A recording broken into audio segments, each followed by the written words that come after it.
Une descente de police musclée dans le quartier ultra-orthodoxe de Mea Shearim à Jérusalem. Écartez-vous. Le premier qui s'interpose, on l'embarque. On vous aura prévenu. Le gouvernement israélien a décidé d'employer la manière forte pour faire appliquer les mesures de confinement au sein de cette communauté juive très conservatrice. Les policiers ne sont pas les bienvenus. On les traite de nazis. On leur lance des projectiles. Mieux vaut longer les murs pour ne pas être aspergé d'urine.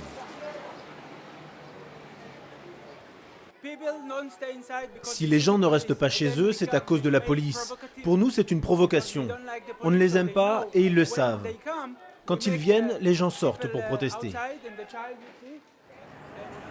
Tous les lieux de culte à travers le pays ont officiellement été fermés, les écoles talmudiques aussi.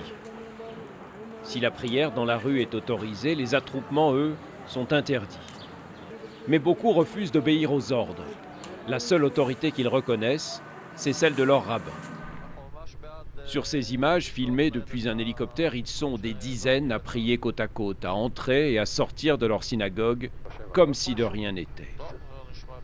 D'où cette opération coup de poing pour marquer les esprits. Les ultra-orthodoxes représentent près de la moitié des personnes contaminées par le coronavirus en Israël. Le nombre de malades dans les hôpitaux a augmenté de façon spectaculaire à Jérusalem et à Bnei Brak. Des ultra-orthodoxes, des familles entières avec 5, 6 ou 7 enfants. L'un des problèmes, c'est qu'ils n'ont ni téléphone ni télévision. Des communautés très fermées, coupées du monde extérieur et repliées sur elles-mêmes. Malgré les appels à la raison, certains religieux extrémistes continuent aujourd'hui encore à inciter leurs fidèles à ignorer les consignes du gouvernement. Seule la foi, disent-ils, pourra sauver le monde. La plupart des rabbins influents, en revanche, ont fini par se laisser convaincre. Vous devez impérativement rester à 2 mètres l'un de l'autre. Pensez bien à vous laver les mains. Ne sortez de chez vous que si c'est absolument indispensable. À bord de l'ambulance d'une organisation humanitaire orthodoxe, Haïm Bloch sillonne les rues de Mea Shearim pour diffuser la bonne parole. Mais tous ne sont pas prêts à l'entendre.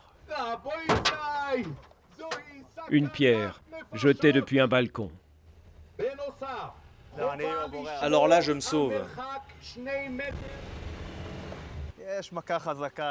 Il y a un gros coup sur le toit, mais on devrait pouvoir arranger ça. Rien de grave? Non. C'est comme ça ici. Pour épauler les forces de l'ordre, l'armée vient d'être appelée en renfort. Des quartiers ultra-orthodoxes entiers sont désormais bouclés. Ce n'est qu'à ce prix qu'Israël espère parvenir à juguler l'épidémie.